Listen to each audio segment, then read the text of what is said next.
very simple and straightforward wet fly today. This is called the silver and black.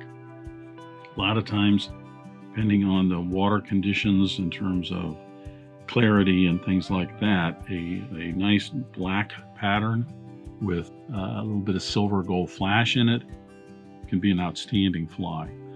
Anyway, the silver and black is very, very simple to tie. It just has the basic 4 components of a wet fly. It's got a tail, a body, throat, and a wing. And there's not much to say about it other than we'll get started.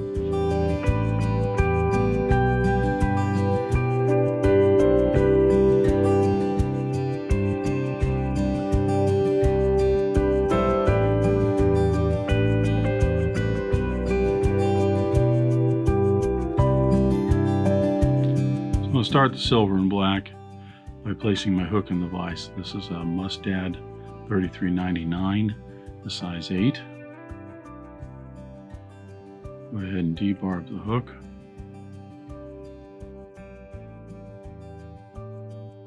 Since there is just a tinsel body on this, you don't have to worry about starting with a lighter colored thread, because a dark color might darken some floss or something. So I'm just going to start with the black. This is a Danville 6/0 in black.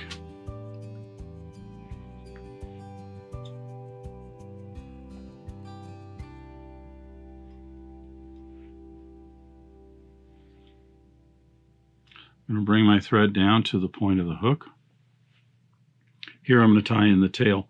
Tail on the silver and black, as I said, this is just a very, very simple wet fly. The tail is some golden pheasant tippet. So you're going to take a feather off of that little patch there and trim out half dozen to maybe 10. It depends on how thick you want the tail to be. We're going to measure these about a shank length long and then tie those in. I generally will gauge, when I use pheasant tippet for a tail, I will generally gauge it so that this black bar right here is generally around the bend of the hook. Depends on the feather, whether the feather's a large feather or small feather. Sometimes that's a little further back, but I like to have that out there just for a little bit of contrast. Now, there's no tag on this, so I don't have to worry about that. I'm going to take my thread all the way back to almost to the barb, and then I'm going to trim the pheasant tail fibers the length of the body. For a body on this, I'm going to use a Danville 16. This is a Mylar gold, silver, and gold Mylar tinsel. I'm going to use a size 16 and 18. And the reason for that is it gives me an interesting segmentation on the body. You could go with something bigger. It'll just cover more territory. It's up to you. But I like using something a little bit thinner.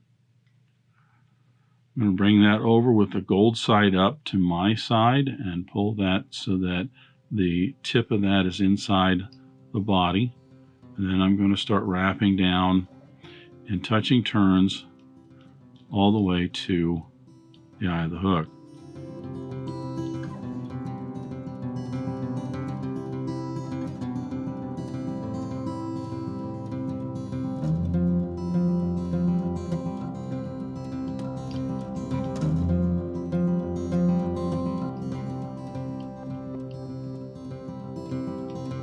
Take your time with it. You do want to try and get it nice and smooth.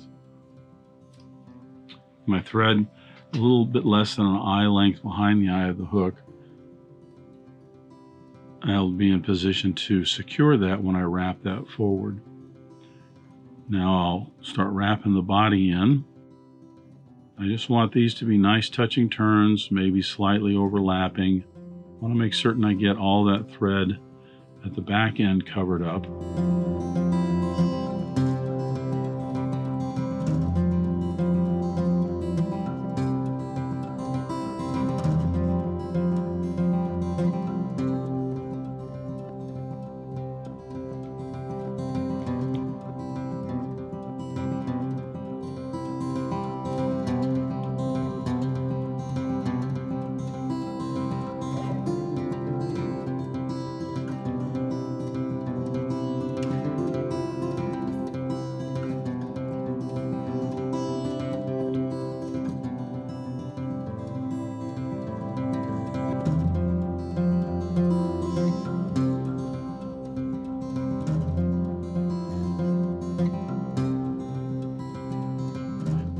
to here, before you secure your thread and go ahead and take a look at the other side, you'll see I've got some very, very minor gaps inside there.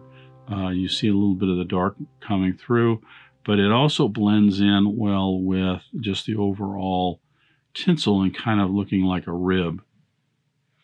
Now, if you want it to look much more solid silver, you could go with, say, a size 14. You could also anchor that up at the front of the hook here and then wrap down to the tail and then back up, giving you a double layer. You'll still end up with a little bit of kind of a ribbing effect to it, even though you've covered up all the black thread. The other thing is, if you want, you can go ahead and attach a rib prior to attaching the body, and now wrap the rib in to give it a more pronounced looking rib to the fly. We'll secure that in and trim away the waist, and now we're ready for our throat. The throat is just made from some black Schlappen. In many of the different flies that I've done, I use the black Schlappen because it is nice and soft. I will take a segment off of both sides of the feather so I have a nice full throat, measuring that so that the tips are about back down to the barb of the hook. Secure that in with a half a dozen wraps, and then trim away the excess.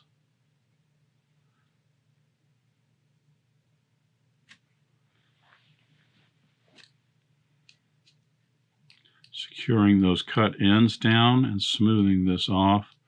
Now we're ready for the wing. The wing on the black and silver is black. You can use primary duck feathers if you're so inclined. This is a larger size hook, this size 6, size 8, not size 6, size 8. Sometimes the primary duck feathers are a little small. It's harder to find slips that are going to be long enough. So I'm actually using, these are goose feathers, dyed black. So that's what I'm going to use. I'm going to cut out my left and right slips. I want to match those together so that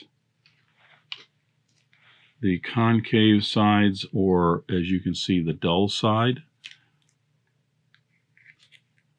are facing one another. It will flatten the overall wing so that it doesn't necessarily flare out that much. You'll get a little bit maybe, but not a whole lot. So I will cut my slips so that they are about the gap of the hook in width. Holding those up, I want the tips to go about halfway down the tail. Securing those, I will use a pinch and loop to bring those down, tighten those down to the hook, and secure those, and then I'll take a look. Sometimes they get a little bit cocked to one side. You can generally unwrap this and wrap this in 2 or 3 times, but probably not much more than that. So I'll try this again.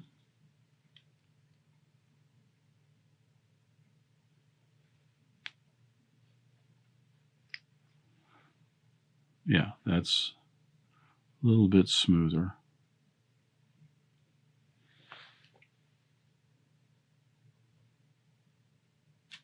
Trim away the excess. And then bringing my thread down to the eye of the hook and working backwards, I will cover up the butt ends of that goose, smoothing off the head, and then putting in a 6 or 7 turn whip finish to secure it.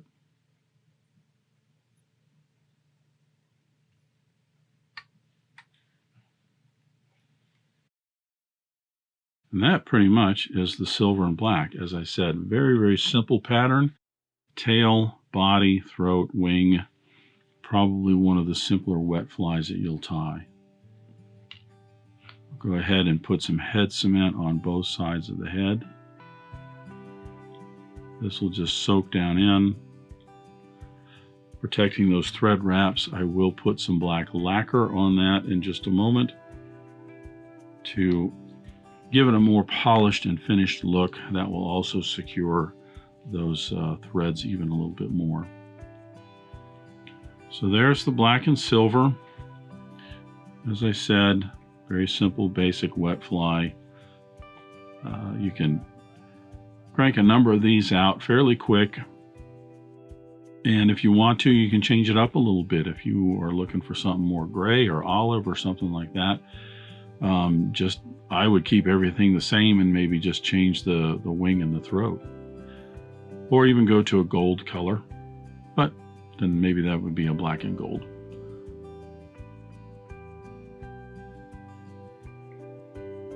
So there's the black and silver. Hope you enjoyed that. Thanks for joining me at Devise today. I hope you learned at least a new pattern, if not a new technique, maybe a tip or trick here and there. If you have any questions about this fly or any of the techniques used in constructing this pattern, please leave them in the comments section down below. If you go to the trouble to ask a question, I'll go to the trouble to answer it. If you'd like to help dressed irons, please share this video with your friends and anybody you think that might enjoy this pattern. Until next time, remember, it's fly tying. If you're not having fun, then you're doing it wrong.